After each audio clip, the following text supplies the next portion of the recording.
So let's create a new function known as get ECG DFT output magnitude.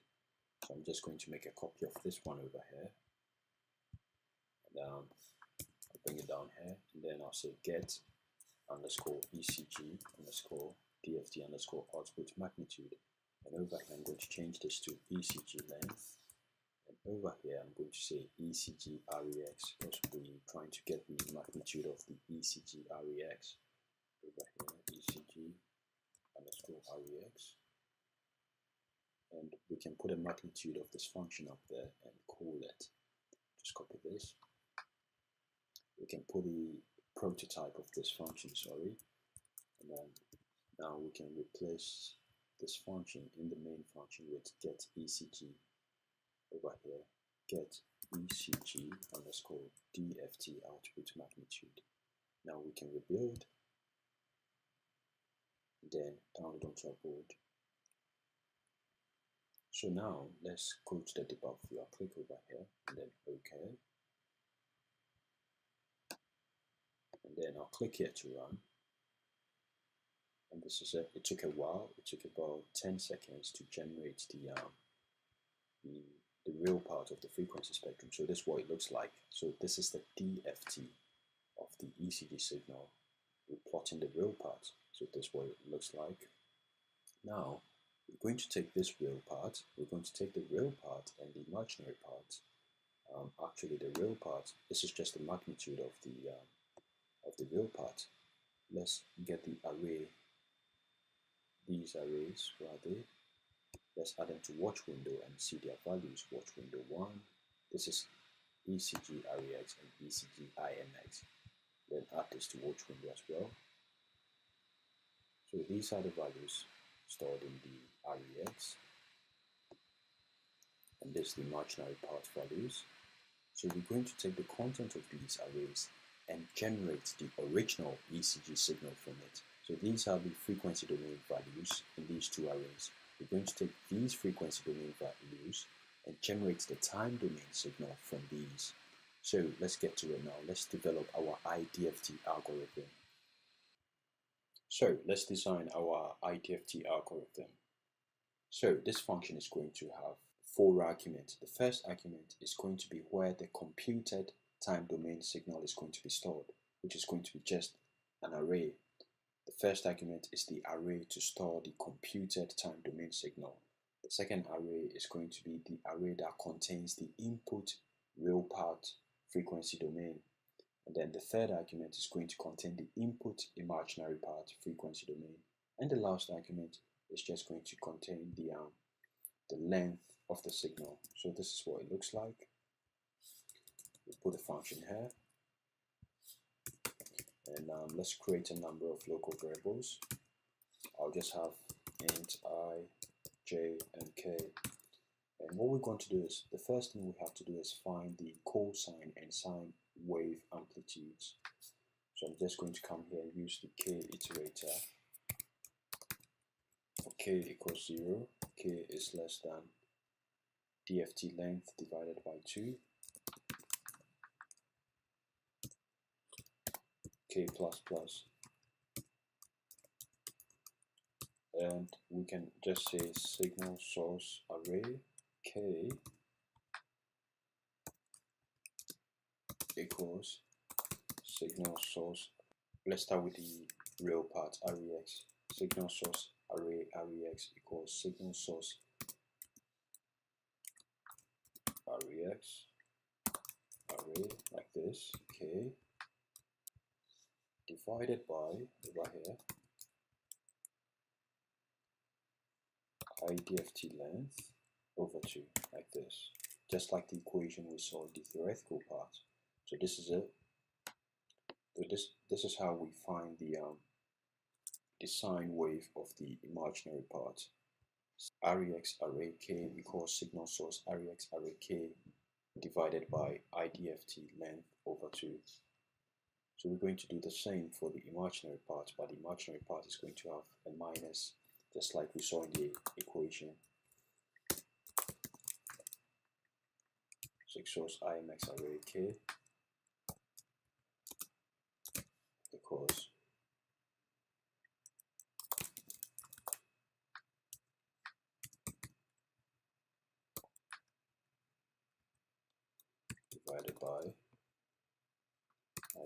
IDFT length all over 2. We'll put a negative here, and we're going to put 1 here for we're going to put 1 here for k equals 0. What we're going to do is, just like we saw in the equation for k equals 0, and it's based on this equation over here, this equation on the right side of the screen over here.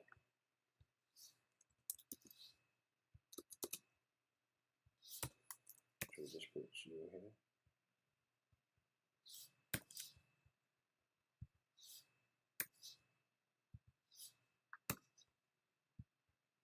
So once that is done, the next thing we have to do is initialize the result array just by setting each member of the array to 0. So what I'm going to do is, I'm going to use the I for iteration now. For I equals 0, I is less than IDFT underscore length, I plus plus, and we can just say IDFT length, IDFT array, sorry, IDFT out array, I equals 0, like this. Now we have to loop through each frequency, generating the entire length of the sine and cosine waves, and add them to the accumulator signal, which is IDFT out array. So that's the last thing we have to do, and we do that down here. So we come down here and we say for, we can use k here, k equals 0, k is less than IDFT length divided by 2, and then k plus plus, like this. And then in here we can say for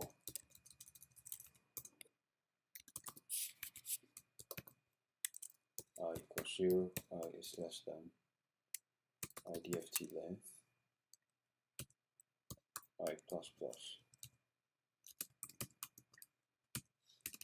And over here we can say IDFT out array, I is going to be an accumulator, IDFT out array, I again here, plus signal source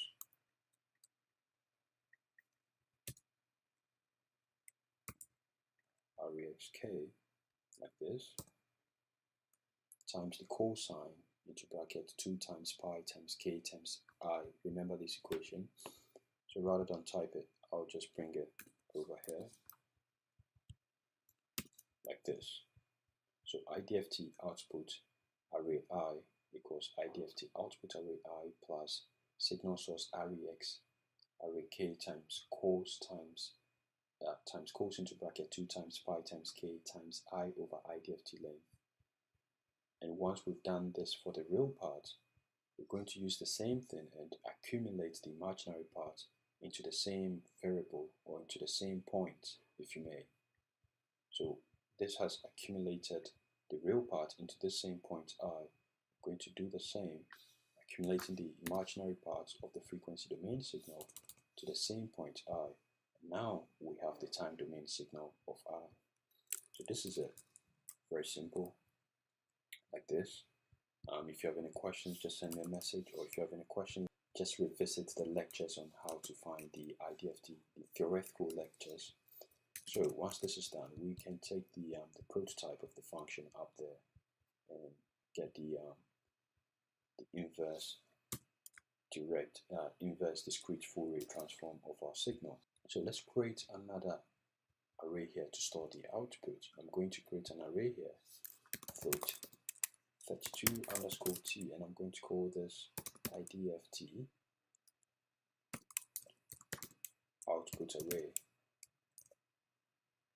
I'll call this output signal. And remember, we put in these signals as input, right? The frequency domain signal. So the output signal is going to be the length of the signal times 2. Remember, this signal's length is ECG length divided by 2. If we multiply that by 2, we get ECG length, and that's the time domain signal. So we are going to get the signal we started with Remember at the start of the lesson, we had a time domain signal, and then we found its frequency domain, and then we saw what it looks like. Now we're taking the same frequency domain that we generated and transforming it back to the time domain, and we're going to store it in a different array just to show that indeed this is the results generated, in order to show that we're not plotting the same input signal. Yeah, so I'm just going to give this ECG length, because it's going to be 640 points, like this. I'll put a semicolon here, and we're going to write a function to plot it, so I'll just put a global variable somewhere. Over here, I'll say float x2_t, ECG, IDFT, output ECG. I'll just put this here like this. And now we come down here and create a function to plot it. What we're going to do is we're going to just copy one of our plot functions and rename it, which one? Plot ECG signal. So I'm just going to copy this, and ECG_IDFT. I'll call this IDFT. ECG_IDFT signal, right? And this one here. So we're going to change this array. The result is going to be stored in this new array we created over here, IDFT output signal. So we're going to plot the result of this. I'm going to bring it down here. Where is it? And then we have a variable called IDFT output ECG. So this is the global variable we're going to keep. We use this. Then we'll just proceed with this. It's called IDFT output. Let's make it follow the naming convention. Let's add the word sample here. Right, so I'll just rename this. Then put this here like this. And this one can be ECG length. Let's just use the symbolic name. And ECG length over here -1, like this. So now let's go up. Let's go to the main function and then plot the IDFT signal. So I'm going to copy the prototype of the plot function and bring it up here where I keep our prototypes, like this, nice and clean. And then we can come over here and we can plot this. So this experiment is going to be a two-stage experiment, right? So first of all, we take our input signal and we still need to find the frequency domain of the signal. We're going to store them here in REX and IMX. We don't need to find the magnitude this time. We don't need to plot the magnitude. We don't need to plot the REX as well. So when we take this input signal and then we find the DFT of the signal and we store the real part here and the imaginary part here, we're going to use this real and imaginary part here as input for the IDFT function. So that's what we're going to do. I'm going to copy the function here now. Then I'm going to paste it here. And then over here, so this is the input. This becomes the input. Over here,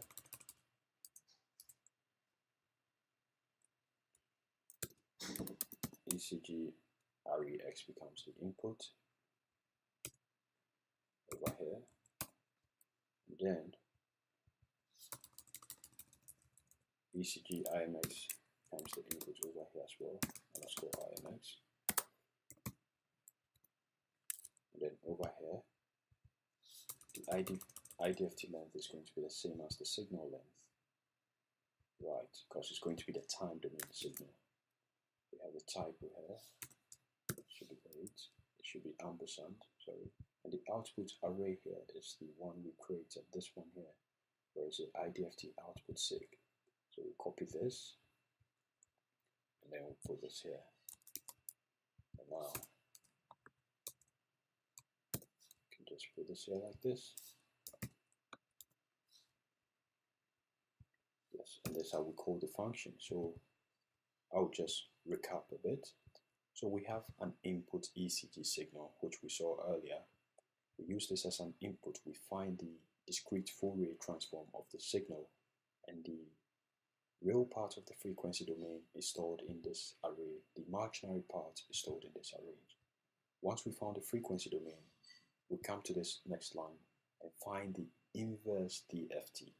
And the inverse DFT takes the frequency domain signal and transforms it to its time domain signal. So over here, the REX that we found becomes input over here, and the IMX that we found becomes input here. And then we find the time domain, which is stored in this output, which we are calling IDFT underscore output signal. Once we do that, we plot the content of this array here. So that's what we're going to do. Let's see what we get. So I'm going to click here to rebuild a project, and then click here to download onto the board, and then click here to go to the debugger, then OK. And then what I want to do is I want to take this out, this array example, and add the new global variable we created. Where is it? We can close the watch window now. We don't need it.